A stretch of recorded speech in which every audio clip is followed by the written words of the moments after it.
दोस्तों welcome back to my channel. आज हम बहुत ही खास डिस्कशन करेंगे जो एचपीसीएल का एग्जाम हम लोगों ने दिया है। एचपीसीएल सीजीडी ऑफिसर्स के लिए, जो सीनियर ऑफिसर्स के लिए जो वैकेंसी थी, जिसमें 10 ही पोस्ट था लेकिन काफी लोग एग्जाम दिए।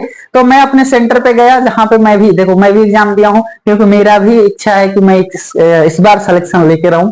और मेरे साथ साथ जितने भी हजारों लोग एग्जाम दिए हैं, सबका इच्छा है कि वो एचपीसीएल में सिलेक्शन लेकर आए। रीजन नहीं कि जब आप एक प्राइवेट सेक्टर में काम कर रहे हो, आप क्लाइंट में ही हो, सीजीडी में ही हो, लेकिन पे स्केल में बहुत डिफरेंस हो जाता है यार। जब आप इंटरव्यू देते हो ना किसी कंपनी के लिए, तो बहुत बार्गेनिंग करना पड़ता है कि मुझे इतना चाहिए, वो कहेगा इतना नहीं, इतना। पैसे का खेल है, ऐसा कुछ वो नहीं है कि एचपीसीएल सीजीडी ही है तो वो अलग होगा या ओसीएल अलग हो गया। ठीक है, हर अपना कंपनी है। एक इंजीनियर की सैलरी देख लो यार, कहीं 20,000 है तो कहीं 30,000 है, कहीं 60,000 है। और ये सीनियर ऑफिसर की देख लो, एचपीसीएल ने क्या क्या पैकेज लगाया है, 20 लाख की सीटीसी। भाई ये कम होता है क्या? ये एक सीजीडी में जीई एड की सैलरी इतनी है जितना वो एक सीनियर ऑफिसर को दे रहा है। तो जाहिर सी बात है, सब कोई चाहेगा कि एग्जाम क्रैक करूं और निकालूं। को अगर आप साइड रखें, जो टेक्निकल पार्ट है, कट ऑफ इसी पे बनने वाला है। टेक्निकल पार्ट इजी था, यानी कि वो सबका बढ़िया गया था। वो जो 85 क्वेश्चन था टेक्निकल का, वो सबका बढ़िया गया था। अब आते हैं इन नॉन टेक्निकल पार्ट में, जो आपका रीजनिंग, एप्टीट्यूड और इंग्लिश को कवर करता है। तो देखिए, जो रीजनिंग था, रीजनिंग में मान के चलूंगा कि 90% लोगों का बढ़िया गया है। क्यों? थोड़ा सा टाइम मैनेजमेंट का इशू हो जाता है जब आप क्वांट में जाओगे, यानी कि आप एप्टीट्यूड में जब जाओगे तो थोड़ा टाइम का इशू हो, क्योंकि क्वेश्चन का जो लेवल था वो टफ था। लेकिन जब आप रीजनिंग का और इंग्लिश का बात करेंगे तो ये दो सबका अच्छा, 90% लोगों का अच्छा गया है। यानी कि 3 पार्ट सबका अच्छा गया। किसका? एक आप मान लो कि जो टेक्निकल है सीजीडी का, वो 85 क्वेश्चन सबका बढ़िया गया है। रीजनिंग में भी मान को चलो कि 35 क्वेश्चन थे, 34 था, तो 34 में तो लगभग मान के चलिए 90% लोग बढ़िया किए हैं। इंग्लिश का मॉडरेट रहा होगा। 90% लोगों की मैं बात कर रहा हूं, 90% लोग का ये 3 सेक्शन जो है सबसे बढ़िया गया है।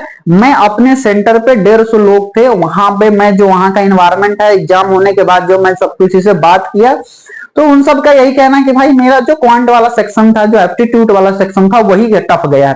तो अब ये मान के चले कि 95% लोगों का ये वाला पार्ट जो है वो थोड़ा वीक गया है। मेरा भी यही वाला पार्ट वीक गया। क्यों भाई? एक तो 170 क्वेश्चन, 150 मिनट, समझ रहे हैं? सबका मेन फोकस आपका टेक्निकल पे था, जो सीजीडी का था।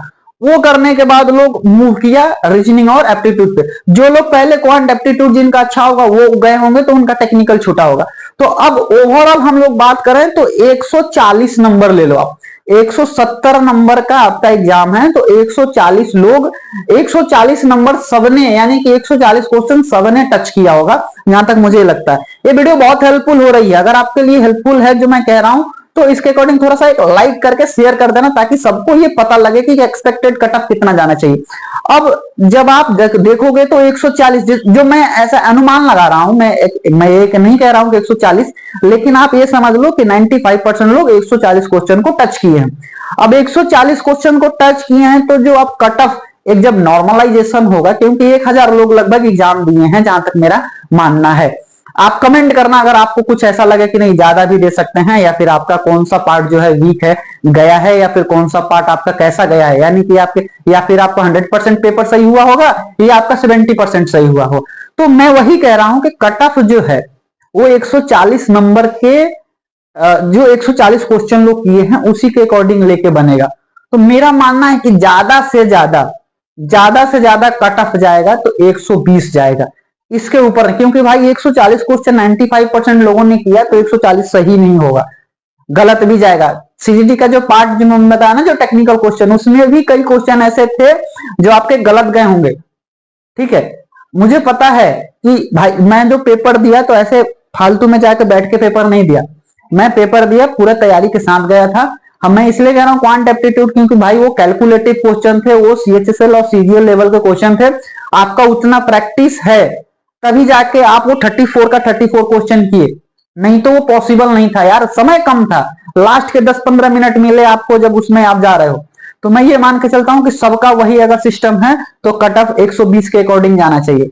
और कब तक रिजल्ट आएगा, तो 1 महीने तो लगेगा ही लगेगा, लेकिन नेक्स्ट वीक यानी कि आने वाला जो वीक है इसमें आपको पता चल जाएगा आंसर की के अकॉर्डिंग कि आपका कितना मार्क्स आ रहा है। लेकिन 120 के आसपास जिसका आएगा समझ लो कि वो इंटरव्यू के लिए शॉर्टलिस्ट होगा, मेरा ये मानना है।